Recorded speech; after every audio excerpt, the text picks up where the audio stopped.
Bonsoir à tous et bienvenue à bord de l'Universalis pour un nouveau test sauvage dédié à un jeu vidéo. Amoureux du bourrinage et du mythe de Cthulhu, ce titre est fait pour vous. Et restez jusqu'à la fin de la vidéo car j'aurai quelques infos sur la chaîne à partager.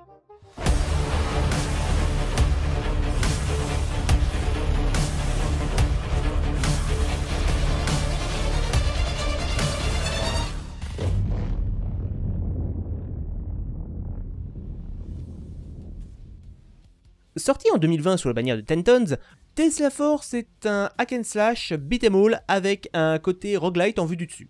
En gros, vous êtes lâché dans des niveaux où des marées d'ennemis vont vous agresser en boucle. Alors, on va préciser un point, Tesla Force est une suite. Une suite à un jeu quasiment identique qui s'appelait Tesla vs Lovecraft. Et en toute honnêteté, autant je recommande fortement Tesla Force, autant le premier opus, c'est pas grave si vous faites l'impasse quoi. Déjà niveau scénario, les deux jeux sont des prétextes ultra simplistes qui vous incitent à massacrer du mob par paquet de sang. Grosso modo, dans le premier jeu, Lovecraft ne voulait pas que Tesla utilise cette technologie, donc il invoquait des abominations du mythe pour lui envoyer à la gueule. Simpliste, mais je vous l'avais dit. Pour Tesla Force, c'est à peu près pareil. En gros, Tesla active sa tour de technologie et manque de bol, ça cause une faille dans la réalité. Il va donc recevoir l'aide de plusieurs compagnons, dont Lovecraft et Marie Curie, pour lutter contre le mythe de Cthulhu. Et ensuite niveau gameplay, je peux vous garantir que ce deuxième opus a corrigé bon nombre des défauts de son grand frère. Exit le même cheminement que vous deviez faire 3 fois dans les 5 mêmes décors, et bienvenue dans un chemin aléatoire qui oscille entre plusieurs missions différentes dans des environnements un brin plus variés. Bon ok, les objectifs des missions sont pas hyper nombreux. Survivre un certain temps, rassembler des pièces d'une machine, détruire des statues ou affronter un mini-boss, et c'est tout. Mais vu que l'épisode précédent ne faisait même pas cet effort, à mes yeux, c'est un progrès. Il y avait aussi le cas des armes et des bonus. Dans le premier jeu, vous les ramassiez automatiquement en marchant dessus. Le problème étant que certains ne vous conviennent pas forcément, et que vous êtes régulièrement noyé sous les ennemis, et ben vous voyez pas toujours où vous marchez.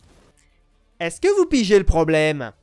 Ici, il faut appuyer sur une touche pour le ramasser, ce qui à mes yeux est largement mieux. Par contre, les bonus temporaires et les items simples, comme les batteries ou les cristaux, eux, il suffit toujours de marcher dessus pour les ramasser.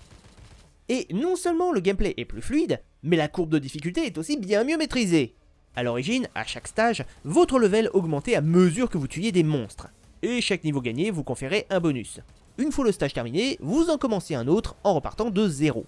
Cet élément de gain d'XP a complètement disparu. Désormais, vous évoluez tout du long du chapitre. Chaque chapitre étant composé de plusieurs niveaux. Chaque fin de stage vous offre une récompense différente, une compétence, une amélioration d'armes, ou mieux, un marché dans lequel vous pourrez acquérir plusieurs power-ups d'un coup en échange de batteries. Quant à la difficulté, Tesla vs Lovecraft vous obligez à farmer comme un malade pendant des jours entiers pour récupérer assez de cristaux afin d'améliorer vos stats. Ce qui, croyez-moi, était excessivement long. Même à partir du moment où vous arriviez dans l'outre-monde, c'est-à-dire là où il y avait un taux de drop beaucoup plus important, bordel le temps que ça prenait. Là où Tesla Force, sans tout vous offrir sur un plateau, faut pas déconner non plus, arbore un système beaucoup plus souple.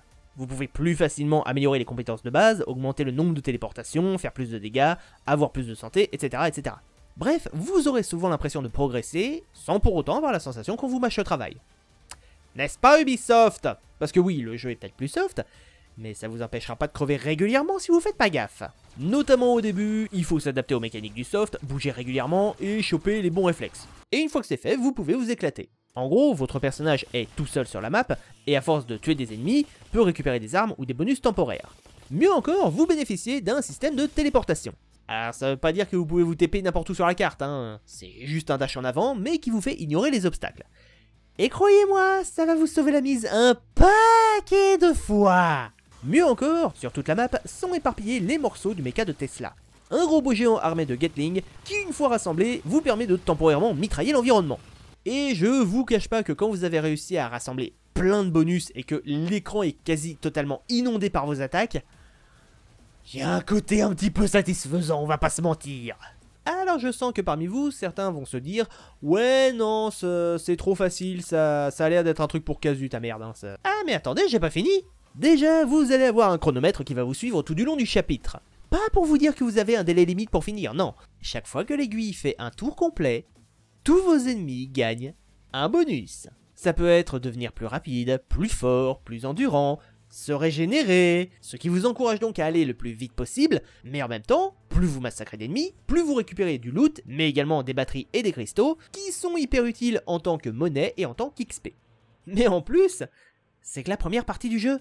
Déjà, chaque chapitre est plus compliqué que le précédent, évidemment, avec un boss bien vénère à chaque dernier niveau, of course, mais une fois que vous avez terminé les 3 chapitres, qu'est-ce qui se passe? Eh bien vous basculez dans le New Game Plus. En gros, ce sont les mêmes chapitres, sauf que là les ennemis sont plus nombreux, plus puissants et plus résistants. Mais en contrepartie, ils lâchent beaucoup plus de loot. Je regrette cependant qu'il n'y ait que 4 cycles de New Game Plus. Quand vous les avez finis, vous avez un message qui apparaît qui vous dit « Félicitations, mais si vous en voulez plus, il va falloir attendre les prochaines updates. » Ouais, ça fait 5 ans que ton jeu est fini Coco, on les a toujours pas les updates. Ce serait bien de vous décider à un moment. Et maintenant qu'on parle des défauts, on va pas se mentir, si vous enchaînez 50 parties à la suite, vous risquez de ressentir une certaine lassitude. Ce qui est logique, c'est vraiment le jeu que tu ouvres une fois de temps en temps, tu joues 1 heure, tu le refermes et tu le ressors un autre jour. Et au bout d'un moment, tu le remballes et tu le ressors 2 ans plus tard pour repartir du début. Ensuite, il faut savoir que le jeu n'a aucune traduction française. Ouais, me demandez pas pourquoi. Le précédent jeu avait été sous-titré en français, celui-là, non. Bon après vous me direz, le scénario et les textes sont tellement archi simplistes que ça va pas vous poser de problème. Et enfin, les personnages supplémentaires. C'était une des grosses nouveautés du jeu, et pour moi, ça a été une douche assez tiède. Puisqu'en plus de Nikola Tesla, vous pourrez incarner Marie Curie, Howard Lovecraft et Mary Shelley. Ce qui est déjà pas super équilibré vu que niveau santé et vitesse, Tesla est le meilleur de tous, tandis que les demoiselles sont à la ramasse. Et c'est pas une vanne, hein, c'est vraiment les vrais stats du jeu. Marie Curie, elle est éclatée au sol.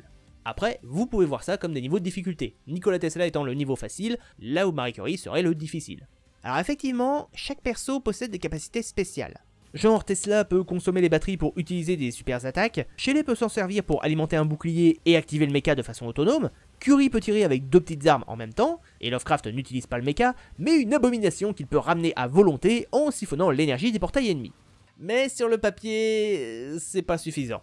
Je pense que rajouter quelques slots d'armes, d'attaque et de compétences vraiment spécifiques aurait rendu le tout largement plus fun.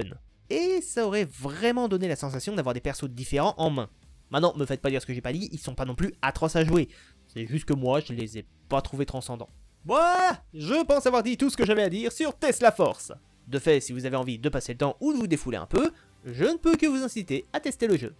Alors, comment dire, la prochaine chronique vidéoludique a pris beaucoup de retard. Le problème vient du fait que je ne vis pas tout seul, et donc je ne peux pas enregistrer quand je veux. Enfin, même si ce n'est que l'enregistrement vocal ou même un tournage comme ça, je ne peux le faire que quand je suis tout seul. C'est-à-dire seulement le week-end et seulement pendant quelques heures.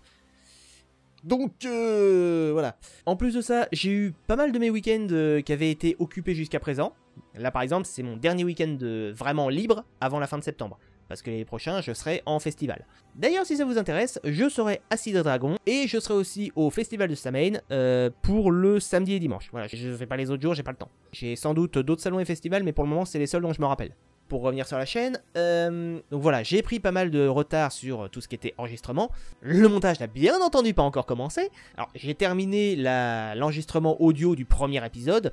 Là, je termine le tournage et après, je vais commencer à enregistrer l'audio pour l'épisode 2.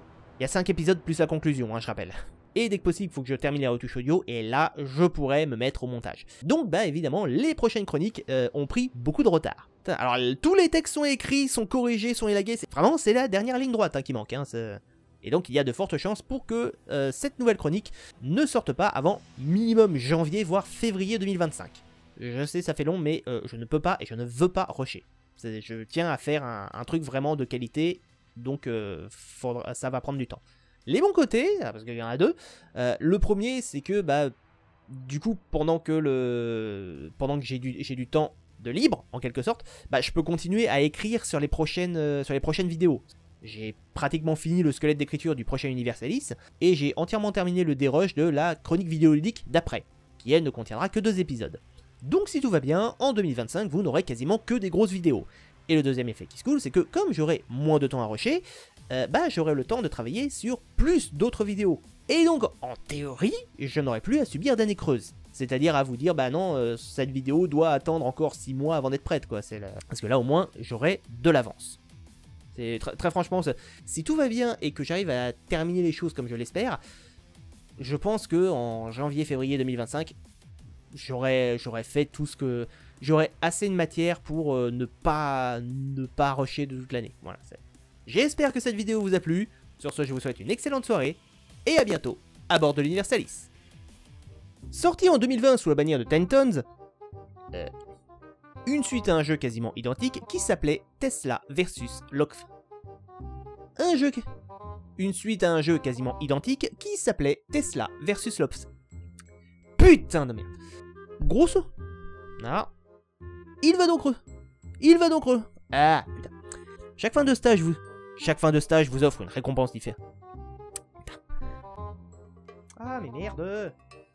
Alors, utiliser la roulette de la souris avec le gros orteil, c'est pas facile, hein.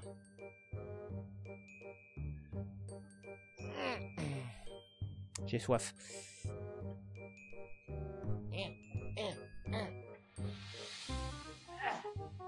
Ça veut pas... Alors, ça... Merde. Les morceaux du méca de Tesla. Les morceaux du méca de Tesla. Les morceaux du méca de Tesla. Tesla, putain. Pourquoi tu pouvais pas avoir un nom plus facile à prononcer? Merde.